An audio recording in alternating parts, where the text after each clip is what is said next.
नमस्कार दोस्तों, जय श्री राम। वैसे तो मेरा मन कभी व्यथित नहीं होता है और आप सब जानते हैं कि मैं एक प्राउड बिहारी हूं, लेकिन द प्रिंट ने अभी एक आर्टिकल लिखा जिसको लिखने वाली मोहतरमा का नाम है ज्योति यादव।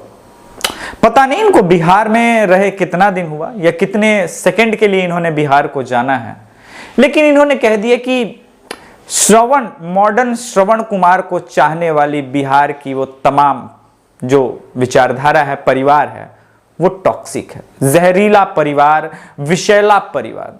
अब चूंकि तमाम बिहारियों को उनकी नैतिकता की सीख पे टॉक्सिक कहा गया है तो जवाब देना बनता है। ज्योति यादव सुनिएगा, एक साथ फैमिली में गेट टुगेदर आप शायद नहीं समझती होंगी, होता है तो हम लोग पिज्जा नहीं मंगाते, जानते हैं ना, लिट्टी चोखा खा लेते हैं खुद से लगा करके।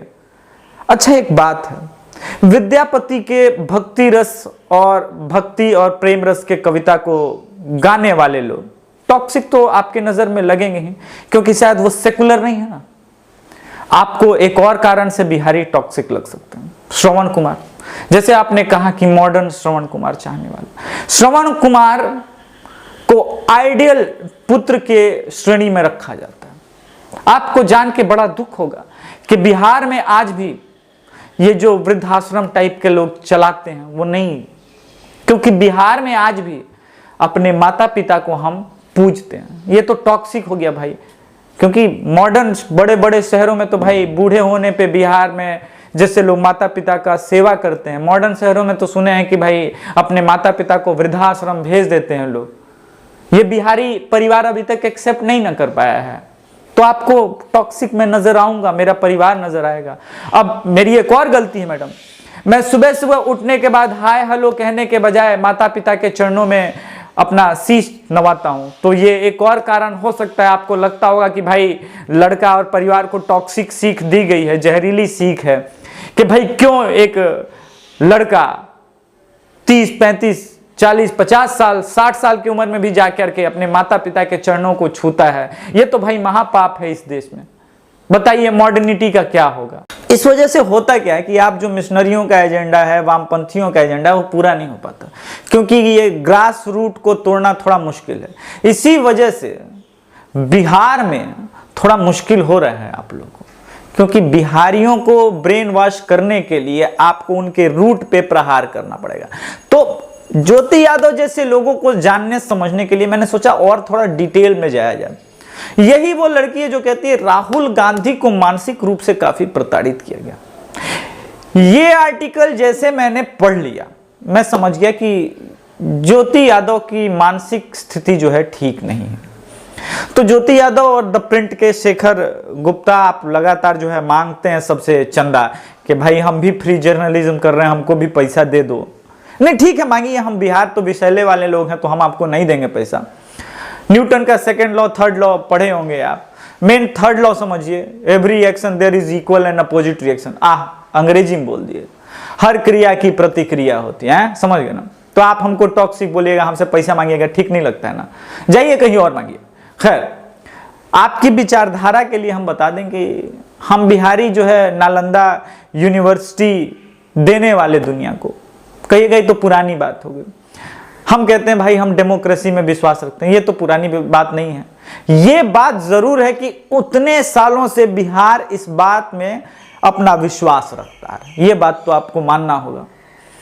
तो आप ये मानते हैं ना कि जो बिहारी परिवार देश के प्रजातांत्रिक व्यवस्था में विश्वास रखती है वो टॉक्सिक है, क्योंकि ये विश्वास आज से नहीं है, 3500 सालों से ये विश्वास है और यहां डेमोक्रेसी का ही सिस्टम चल रहा है।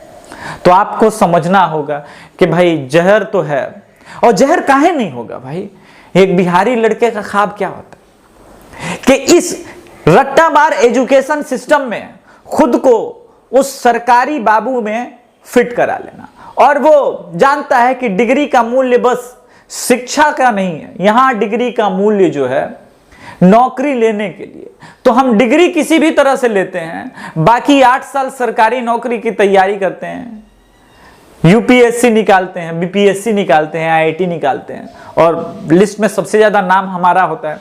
तो तो हो सकता है ज्योति यादव को इस बात का चुभन होगा कि भाई आखिर इस टॉक्सिक फैमिली के माता पिता अपने बेटों को सरकारी नौकरी, आईआईटी, आईआईएम, आईएएस, यूपीएससी क्यों क्लियर कराना चाहते हैं। कुछ तो कारण होगा कि अपना सब कुछ घर, जमीन, जायदाद बेच के भी बेटे को पढ़ाना चाहते हैं।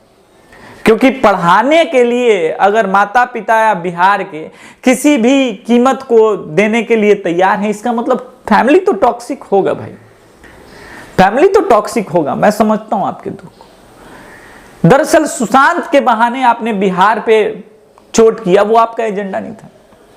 एजेंडा ये था कि तमाम बिहार के लोग सुशांत सिंह राजपूत आत्महत्या केस या तथाकथित मर्डर केस या तथाकथित आत्महत्या केस से खुद को कनेक्ट किए हैं, उसका आपको दुख है। राहुल गांधी वाला आप लिखें, आपको पता है इसका असर बिहार के चुनाव पे भी पड़ेगा। आप तो पत्रकार हैं, समझती होंगे। और ये जहरीले परिवार के लोग कांग्रेस को क्यों वोट देंगे, और कांग्रेस के साथ आरजेडी का गठबंधन होगा तो जहरीली विचारधारा वाले लोग तो भाई आरजेडी को भी वोट नहीं देंगे। और आरजेडी वेल नोन माई समीकरण लेके चलती है, यानी मुस्लिम यादव कॉम्बिनेशन लेके चलती हैं ज्योति यादव जी, ये मैं समझता हूं। तो अपना जहर हम अपने पास रख लेते हैं, आप अपना विचारधारा अपने पास रख लीजिएगा ज्योति यादव जी। हाँ, अगर इस देश के, इस बिहार के, इस मिट्टी में रहने वाले तमाम यदुवंशियों को लगा होगा कि मेरी बात में दम है, और ज्योति यादव ने बिहारी शब्द का इस्तेमाल किया है, किसी जाति का नहीं, और उन सभी लड़कों को गाली दी है जो श्रवण कुमार की तरह माता पिता की सेवा में विश्वास रखते हैं, मानते हैं माता पिता ही वो भगवान हैं इस धरती पे जिनको हमने देखा है, और इस बात में अटल विश्वास रखते हैं कि आप किसी भी ऊंचाई पे पहुंच जाए मगर अपने माता पिता को बूढ़े होने पे भी न छोड़ें, तो आपको लगेगा कि अभिषेक तिवारी की बात में दम है। तो चैनल को लाइक, शेयर, सब्सक्राइब कीजिएगा, और शेयर इसलिए कीजिएगा ताकि ज्योति यादव तक मेरी बात पहुंचे और उनको लगे कि ऐसा नहीं है कि आप इस भारत में अब कुछ भी बोल के पत्रकारिता के नाम पे निकल जाइएगा, क्योंकि आपके चैनल के पीछे बड़ा ब्रांड है और आप द प्रिंट से हैं।